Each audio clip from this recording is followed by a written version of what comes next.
Alright everyone, welcome back to Conway City, Arkansas round 3. I realized that round 1 I didn't even introduce myself. For those who don't know, my name is Josh Squeaky Marking. And hopefully round 2 you heard Alex Snape commentating. If everything went to plan, he wanted to commentate his friends' games. So hopefully he did that. If not, you heard my voice instead. But on the left we have Kenton Anderson from Memphis, Tennessee. And on the right we have Samuel Liggett from Memphis, Tennessee. We've seen both these players play before in my past videos. Kenton Anderson has made Worlds for the past 2 years. He's a very consistent player. He's playing Gengar again, just like you saw in the last videos. He won with it at Memphis Cities. And on the right we have Samuel Liggett, who has obviously been to Worlds multiple times. He got third at Nationals in 2011, 2012 with Gato Selvar. I can't remember which year it was. But we see double mulligan. And on the right, Sam is playing. He's not playing Donphin anymore, he's playing Seismatoad Garbodor. So this match is going to be interesting. We saw Kenton beat Seismatoad Garbodor in the finals and the top 4 of Memphis City. So he's fairly used to this matchup. He knows how to win it. Hopefully Sam has a different game plan than everybody else did. I don't know what he can really do to beat this matchup. It's just the poison from Gengar hurts a lot against Seismatoad. But here we go, we get everybody gets set up. Jeez, I can't talk, sorry. So I'm not sure he's going first. And there we see. So I'm pretty sure Sam doesn't know what Wobbuffet does. So Kenton's explaining to him what it does. Yeah, so Kenton's explaining to him his attack. It does 10 plus 10 for each damage. So basically if Seismatoad has 30, Wobbuffet does 40. So obviously Sam wants to get a DC turn 1. Or maybe just water energy, because Kenton does play enhanced hammers, but they receive a muscle band and the water energy. A turn 2 Quaker Punch is always what you want to go for in Seismatoad, even turn 1 if you can do it, but obviously you can't attack turn 1 in this format. So we see a Verbank and the N. The only scary thing about playing the Verbank right now is that Kenton does play Dimension Valley, which Kenton only plays 1, but also Kenton likes the extra poison damage with Gengar, so it actually helps out Kenton too. This match is going to be weird. It just depends if Kenton can get his Seismatoad, Gengar's out quicker. I know that Sam's not playing Crushed Hammer. He might be playing Enhanced Hammer, but he hates playing Crushed Hammers, so I can never. He might play it one day, but right now Sam doesn't play Crushed Hammers.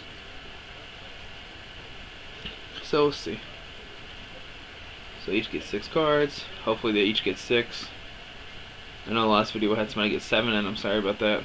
There's not nobody there watching their games, obviously. The games are just sitting there recording. So Sam needs to get maybe a Trubbish, not a Garbodor. I mean, not a Garbodor, either a Trubbish or a Seismatoad. We just see a pass with Sam. So there's a substitute. The more items King can play turn 1, the better. So we see Ultra Ball, discard Ultra Ball, and Colress. Hopefully get a Gengar. There we go. Look at there. Always full arts. And there we go. See Sam picking up the card. Sam hasn't played in a little while, so he has to remember what everything does.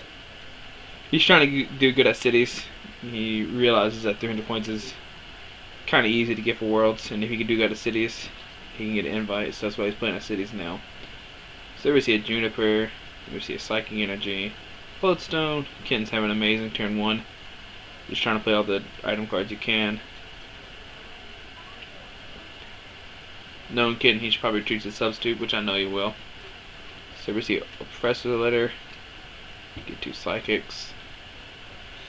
Kenton knows he just needs to play everything out before he gets Quake and Punch. So there we see Ultra Ball, Psychic, and a Colress. Probably get another Gengar. Oh, a Sigilyph. I guess if Kenton has a Floatstone, he can attach it to the Sigilyph and save the substitute. But the only scary thing about that play is if Sam makes a Sigilyph asleep. So we'll see. So he just passes leaving Wobbuffet active. The only scary thing is, like I said, if Sam makes the Wobbuffet stay asleep with their laser. So on to Sam's turn, we just see a attach of water energy. Looks like he's just going to try to Ultra Ball.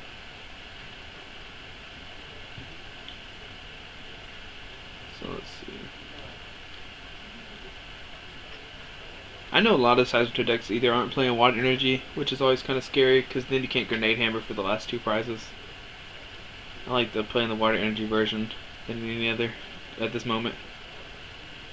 I know some people like playing the Magnetic version and stuff too. So there we see a Mewtwo. I know some people aren't playing Mewtwo, they're playing like a Charizard or something instead. So we see Ultra Ball, Switch, and a Muscle Band. Probably to get a Trubbish, I imagine. Just so that Sigilyph can't come up and stall forever or something.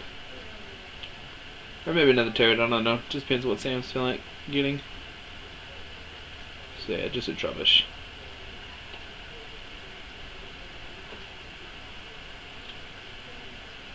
Sam just looking through his deck. See what's all in there. So let's see what Sam's got. So a Skylog. Like I said, I don't think Sam plays Crushing Hammer, so yeah, he's just gonna get a Juniper. Now if Kitten can get a DC and Dark Corridor, I think that's what it's called. I'm not exactly sure.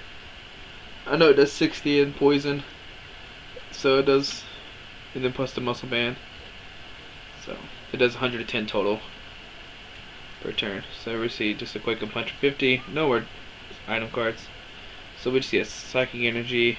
Now if Kitten can get a Dimension Valley, he can still attack this turn. So Kenton knows that Sam's going to Juniper next turn. So if he has an N or something, trying to debate what he wants to do. Well, I don't know if he has an N either. Let's see.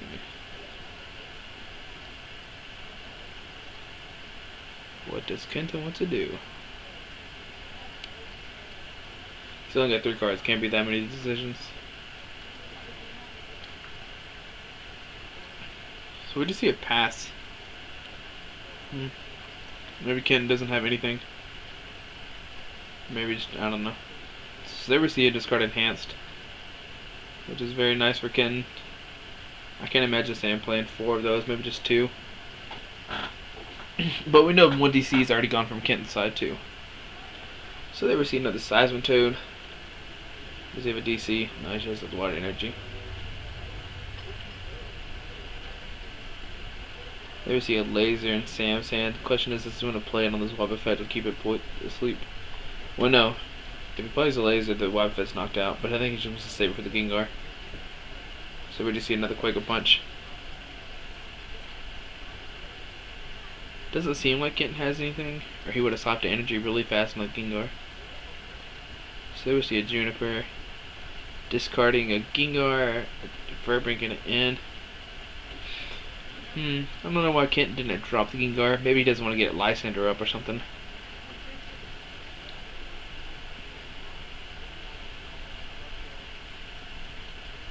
So there we see a Dark Corridor for 110. Just send it to substitute.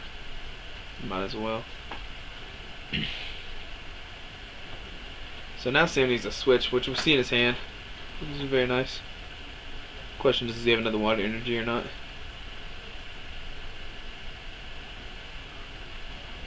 That's the problem with Seismatoad decks, or the Gengar versus Seismatoad, because Kenton's just going to keep Dark Corridor back to basic Pokemon. And the Seismatoad can't hit him, nor can never one-shot the Gengars. So it makes the matchup weird. So we see a Laser in Sam's hand. Well, I don't see why he would play that.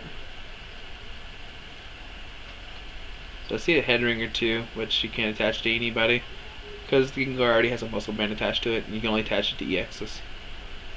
So here we see Retreat to the Seismatoad.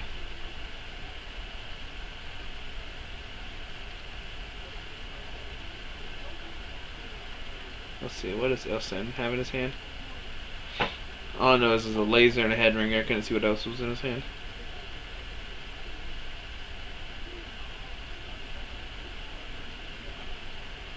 So we see it just an N. Sam really needs a Water Energy to keep the lock for Quake and Punch up. If he doesn't, I mean, Ken doesn't really need any more item cards. If he did lock him, or if he didn't lock him, Ken would just put down like more substitutes and like a Float Stone. So Let's see here. Does Sam get a water energy? Yeah, I see a water energy in his hand and a muscle band. But I'd rather put a float stone maybe on the active Seismatoad. I don't know. Just so you can have free retreat. So we see a water energy. I actually kind of don't like Sam dropping you too early, because it gives like a free Lysander prize with Kent later in the game. So we see another Sigilyph. Because right now Sam doesn't have a float stone in the Garbodor, so he's able to send those Sigilyphs into stall if he needs to. So we see a Psychic Energy going to Wobbuffet. Maybe he'll use Wobbuffet's attack. Maybe he's going to send it up so he can have retreat with it next turn.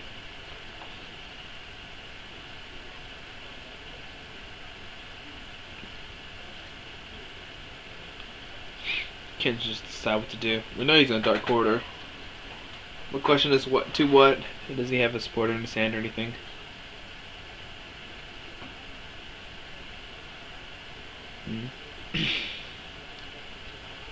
Let's see, so we just see a Colress. He's gonna get him 7 cards. The cards get you as many cards as there is bench Pokemon. So we see 4 on Kenton's side, 3 on Sam's side.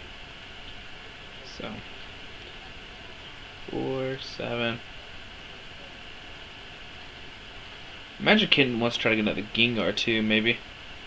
But they would just see a Dark Corridor for 110.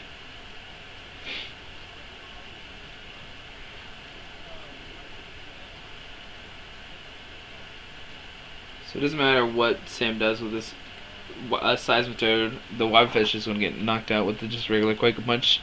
So lasers are useless. Let's see. He has a DC, Muscle Band, Verse Seeker, and an N. I think that's all I'm saying. Sam really needs to get a Lysander to bring up this not the Garbodor, but the Gengar, and try to put a to sleep with a laser. That's his only real shot of winning this game right now. But here we see a DC go on the Mewtwo. And a Muscle Band. Maybe Sam's trying to get a switch. I don't know. Too many things to think about.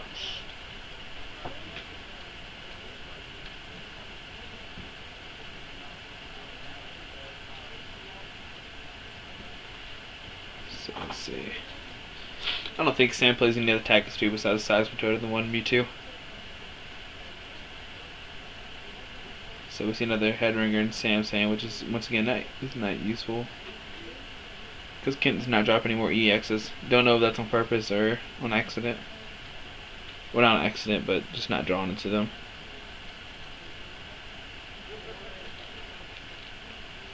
Also, Sam needs to get like a 3rd water energy to the bench Seismatoad. So the Seismatoad takes another 30, bring it up to 140.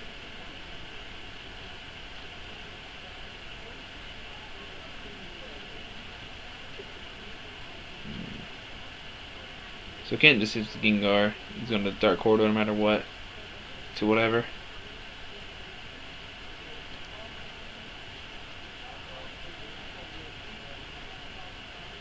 Let's see, what does Kenton decide to do?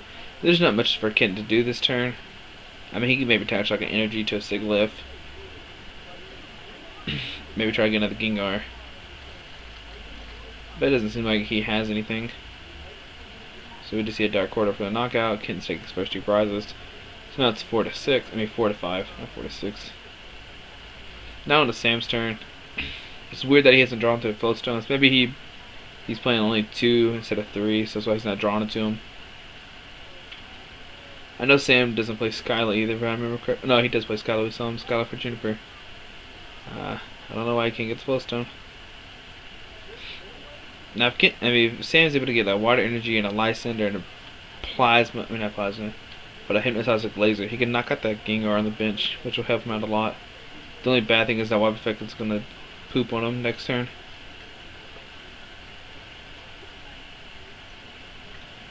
Let's see here.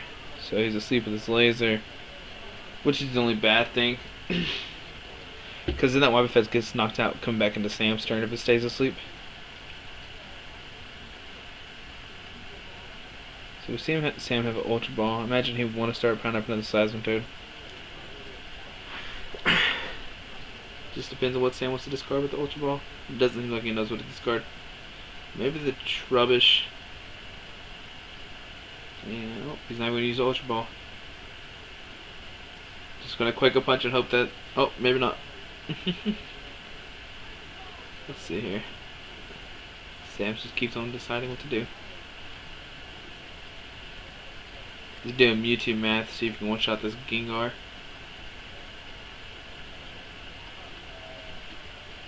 One, two, three, four, five, six, seven. So we see that Gengar, the Wobbuffet stays asleep.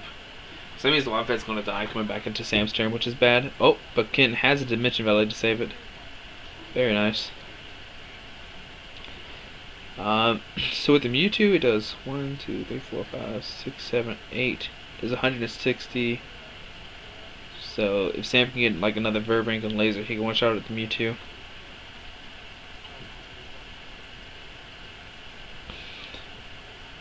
Or maybe just another Energy too. Either way. Because Gengar is weak to Dark, not to Psychic, like most Psychic Pokemon are. Which makes Gengar pretty bad against Yveltal. So we'll just see a pass for Ken because he's asleep. I don't know where the coin went. Take 2. So the Wobbuffet's back alive. Or not back alive, but wakes up.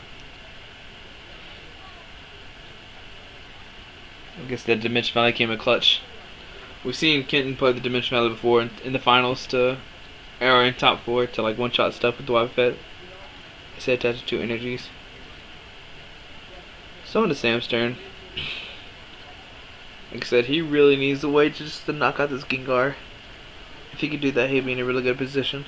Because, Kenton has the Wobbuffet to attack with. But which I guess the scary thing is too, Sigilyph can knock out Mewtwo also. So we see an Ultra Ball. Imagine getting another Seismatoad. So Headringer and the Trubbish. Hopefully Sam has like a Switch DC in his hand or something. You see a Switch in the bottom of his deck, that's not in Sam. But yeah, there we see another Seismatoad.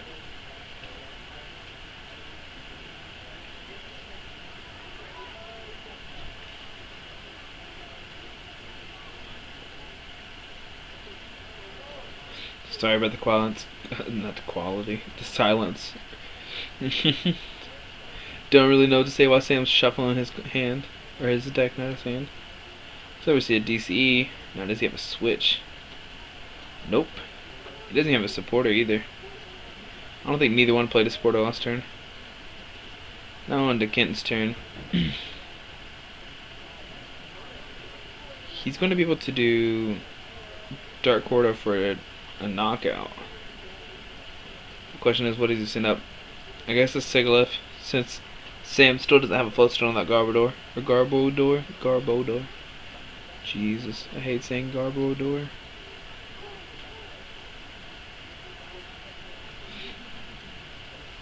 Now if Ken has another Psychic Energy, I attached to the Sigilyph, but here we're just going to see a Dark Corridor for a knockout. It takes 2 more prizes. Now all Ken needs next turn is just a Lysander to knock out that Mewtwo. Because if it do 60, then plus 20 from the Muscle Band, 80. Hit Mewtwo for weakness, 160, then the Poison for knockout.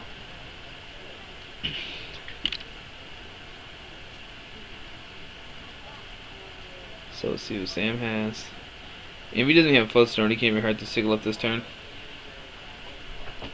Ken can also just get like a Energy and a Lysander and knock out the Mewtwo also. Wait, no he doesn't. 5, 6, 7, 8. That's not enough to knock out. So we see a Laser. There we go, stays asleep. Verbrink. So that's going to make it where Sigilyph gets knocked out going back into Sam's turn. Oh no, he doesn't, because he doesn't have the tool on the Garbodors yet. That's what Ken points out to Sam.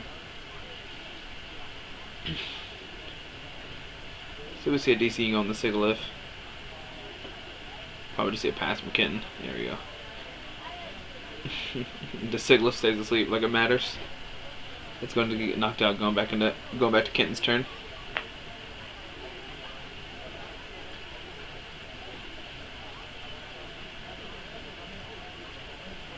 And then once that happens, Sam will go down to 3 cards. Ken has 2. It looks like, even though it looks like nobody has anything, Ken's obviously in a better position because of the prize trade. Yeah, neither one just has no supporters, what it seems like. So we just get Quick and Punch. The Lysander, the Mewtwo, like I said, knock it out. There we go. So there's the game. Like I said, Seismatoad just has a kind of a bad matchup. And those supporters from Sam hurts too. There's a Floatstone he needed. So, yeah, neither one had supporters. Kent was just sitting on the Lysander waiting to knock out that Mewtwo on the bench. But, alright. Hopefully I'll have round 4 up soon. Thanks for watching. Alright, bye.